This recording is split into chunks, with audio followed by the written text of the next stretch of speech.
ये फिल्म चक नोलेन की जिंदगी की सच्ची कहानी पर बनी है, जो कि एक अनजान और सुनसान आइलैंड पर फंस गए और वो वहां पर 4 साल तक रहे।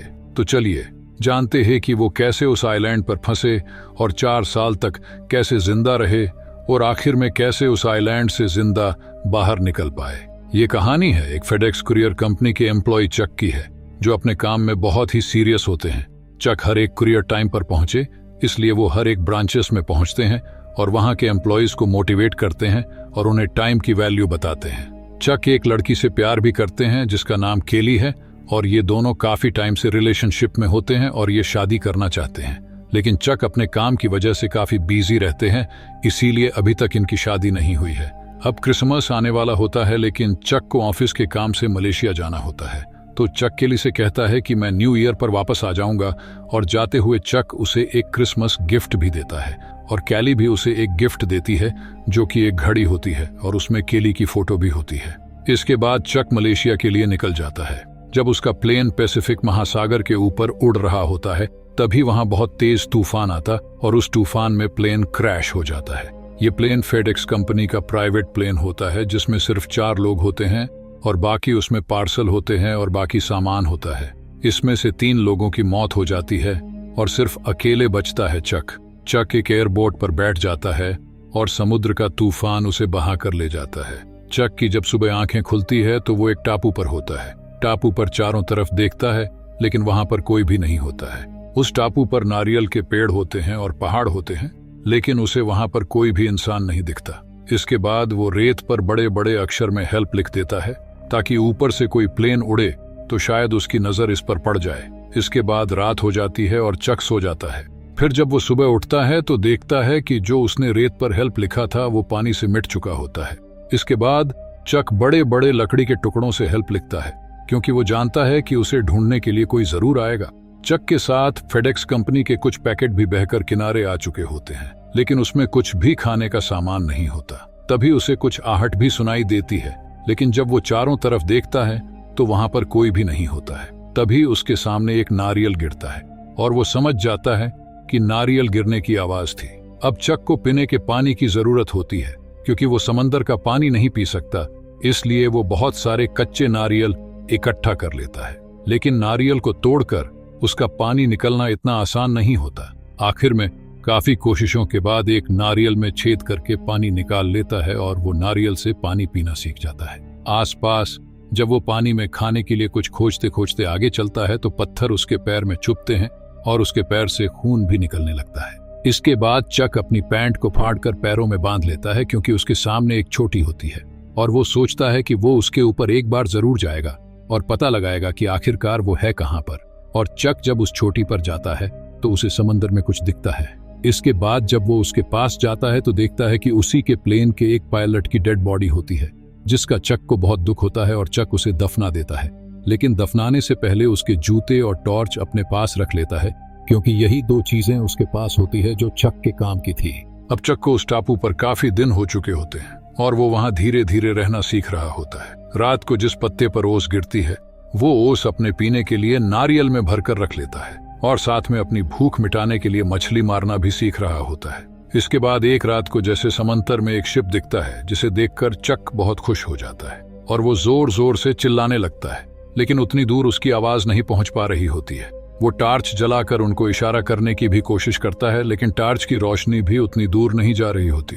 आगे वो सोचता है कि वो जिस एयरबोट से यहाँ आया है उसी एयरबोट से वो यहाँ से निकल जाएगा, और जब वो निकलने की कोशिश करता है तो समुद्र की बड़ी बड़ी लहरें उसे आगे बढ़ने नहीं देती और उसे वापस फेंक देती है। उसी दौरान उसके पैर में चोट भी लग जाती है और बहुत खून निकलने लगता है और फिर चक वापस उसी टापू के बीच पर आ जाता है। इसके बाद एक रात को बारिश भी हो जाती है और चक एक गुफा के अंदर चला जाता है और रात को टॉर्च को जलाकर सो जाता है।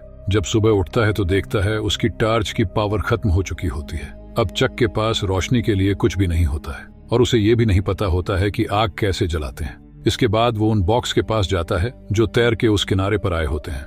वो एक एक करके उस बॉक्स को खोलता है, मगर उसके काम के उसमें कुछ ही चीजें होती हैं। एक से उसे जूते मिलते हैं जो आइस स्केटिंग के होते हैं, जिसके नीचे तेज धार वाले ब्लेड लगे होते हैं, और उसके पास एक चाकू टाइप का औजार हो जाता है, जिससे वो एक लकड़ी को छीलकर मछली मारने के लिए एक औजार बनाता है। अब चक उसके ब्लेड से नारियल को भी काट लेता है, जिससे वो मछली पकड़ने में कामयाब हो जाता है। लेकिन वो केकड़े और मछलियों को कच्चा नहीं खा सकता, इसलिए उसे आग की जरूरत होती है। इसके बाद जब वो एक दिन नारियल छिल रहा होता है, तभी उसके दिमाग में एक आइडिया आता है कि वो एक लकड़ी को दूसरी लकड़ी पर घिसकर आग जला सकता है। चक काफी कोशिशों के बाद आग जलाने में कामयाब हो जाता है, जिससे वो बहुत खुश होता है। इस टापू पर आने के बाद पहली बार इतनी खुशी मिली होती है क्योंकि वह मछलियों को पकाकर खा सकता है। फेडेक्स कुरियर के सामान में से एक फुटबॉल भी निकला होता है और उस फुटबॉल पर चक का ब्लड लगा होता है। वो उस पर आंख, नाक और मुंह का आकार बना देता है और उससे बातें करना शुरू कर देता है। उस फुटबॉल पर विल्सन लिखा होता है तो वो उसे विल्सन कहकर बुलाता है। अब उसका उस टापू पर एक दोस्त भी हो जाता है, लेकिन चक को एक और चीज तकलीफ दे रही होती है। वो था उसके दांत का दर्द। दांत का दर्द उससे बहुत पहले से था, लेकिन वो डॉक्टर के पास जाने से कतराता था। इसके बाद वो अपने दांत को तोड़ देता है और बेहोश हो जाता है। इसके बाद धीरे धीरे समय बीतता है और चक को उस टापू पर 4 साल हो चुके होते हैं और इन 4 सालों में चक एकदम बदल चुका होता है। वो एकदम दुबला हो चुका है, उसकी दाढ़ी और उसके बाल बड़े बड़े हो चुके हैं। वो इस टापू पर जीना सीख चुका होता है और अब इस टापू के वातावरण से चक बिल्कुल घुल मिल चुका है। इसके बाद एक दिन चक मछली पकड़ रहा होता है, तभी उसे किसी चीज की आवाज सुनाई देती है। जब वो देखता है तो स्टील की एक सीट होती है। उस सीट को देखकर उसे एक आइडिया आता है कि मैं इसकी मदद से इस टापू से निकल सकता हूँ, क्योंकि उसे समुद्र की लहरें आगे जाने से रोक रही थी। इसलिए 4 साल तक उसे यहाँ रहना पड़ा। इसके बाद वो नारियल के पेड़ों को काटता है और किनारे पर ले जाता है और उसके लकड़ी से एक नाव बनाता है। इसके बाद चक अपने दोस्त विल्सन को उसमें रख लेता है और वहां से निकल जाता है। इसके बाद उसे बड़ी बड़ी लहरों का सामना करना पड़ता है, लेकिन चक उन लहरों को पार कर जाता है और बहुत खुश होता है। अभी भी उसके आगे अनंत समंदर होता है। उसे कुछ भी नहीं पता होता कि उसे जमीन कब मिलेगी, लेकिन उसके अंदर एक उम्मीद होती है कि शायद वो घर पहुंच जाए। लेकिन ये सब इतना आसान नहीं होता, क्योंकि उसे समंदर में बारिश और तूफान का काफी सामना करना पड़ता है। मगर वो खाने के लिए मछली पकड़ लेता है और पीने के लिए बारिश का पानी नारियल में इकट्ठा कर लेता है ताकि वो बाद में पी सके। लेकिन एक दिन उसके साथ एक ऐसी घटना होती है जिससे चक पूरी तरह से टूट जाता है। उसका दोस्त विल्सन, जो कि एक फुटबॉल है, वो पानी में गिर जाता है और जब तक चक को पता चलता है विल्सन उससे काफी दूर जा चुका होता है। लेकिन फिर भी चक पानी में जाता है और उसको लाने की कोशिश करता है, मगर वो उसे पकड़ नहीं पाता। इसके बाद चक अपनी नाव पर वापस आ जाता है और वो बहुत रोता है, क्योंकि एक विल्सन ही था जिससे वो 4 सालों से अपने हर फीलिंग्स की बातें कर रहा था। इसके बाद हिम्मत करके वो अपना सफर जारी रखता है और कुछ दिनों के सफर के बाद वो काफी थक चुका होता है और वो एकदम टूट जाता है। तभी एक शिप उसके सामने से गुजरता है और वो लोग उसे देख लेते हैं और उसे बचा लेते हैं। अब चक वापस अपने घर लौट चुका होता है, लेकिन उसके आने तक वहां सब कुछ बदल चुका होता है, क्योंकि उसके दोस्त और उसकी फैमिली वालों ने ये समझा था कि चक मर चुका है। उसकी गर्लफ्रेंड केली, जिसे वो बहुत प्यार करता था, अब उसकी शादी हो चुकी है और उसकी एक बच्ची भी है। चक केली से मिलने भी जाता है और केली उसे देखकर बहुत खुश हो जाती है और उसे गले से लगा लेती है। लेकिन केली का अब अपना एक परिवार होता है, इसलिए वो चक के साथ नहीं जा सकती। चक ने केली को जाते समय एक घड़ी दी थी। वो घड़ी चक उसे वापस कर देता है, लेकिन चक केली की फोटो अपने पास रख लेता है और जाने से पहले केली उसे किस करती है, क्योंकि आज भी केली चक से बहुत प्यार करती है। लेकिन केली चक के लिए अपना परिवार नहीं छोड़ सकती और चक भी नहीं चाहता कि केली अपना परिवार छोड़कर मेरे पास आए। केली के पास चक की एक गाड़ी भी होती है, जिसे केली चेक को वापस कर देती है और चक इसमें बैठकर वहां से निकल जाता है। तभी केली खड़ी होकर उसे देख रही होती है और उसे चक के जाने का बहुत दुख होता है और उसे लगता है कि कुछ छूट रहा है। वह चक को पुकारते हुए भागते हुए उसकी गाड़ी के पीछे जाती है और चक भी गाड़ी वापस लेकर आता है और उसे गले से लगा लेता है। केली बोलती है कि मुझे पता था कि तुम जिंदा हो, तुम वापस आओगे, लेकिन सब लोगों ने कहा कि मुझे ये सोचना बंद करना पड़ेगा और मैं आज भी तुमसे बहुत प्यार करती हूँ और तुम ही मेरा पहला प्यार हो। और चक बोलता है कि मैं भी तुमसे बहुत प्यार करता हूँ। इसके बाद वो दोनों किस करने लग जाते हैं। चक उसे अपनी गाड़ी में बिठाता है और वो कुछ देर तक सोचता है। आखिर में चक कहता है कि केली वापस तुम अपने घर जाओ, और चक उसे उसके घर तक छोड़ देता है। इसके बाद दिखाया जाता है कि चक अपने दोस्त के साथ बैठा होता है।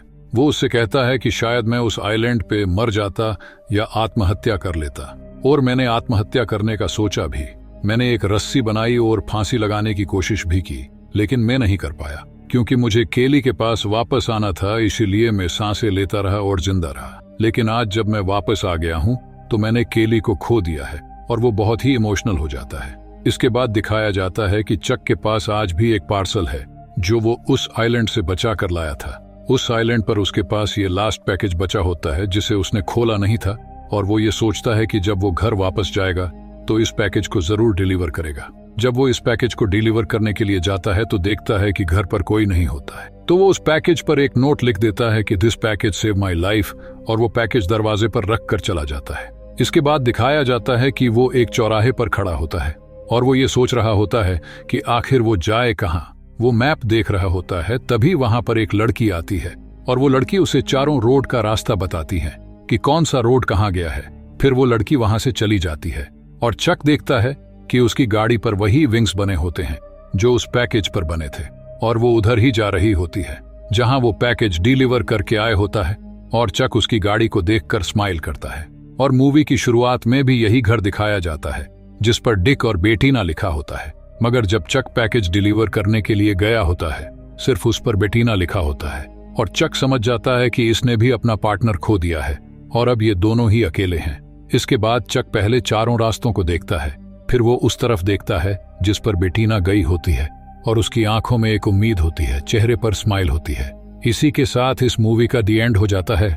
और अगर ये वीडियो पसंद आई हो तो इसे लाइक करें, और अगर आप चैनल पर नए हो तो इस चैनल को जरूर सब्सक्राइब कर लें।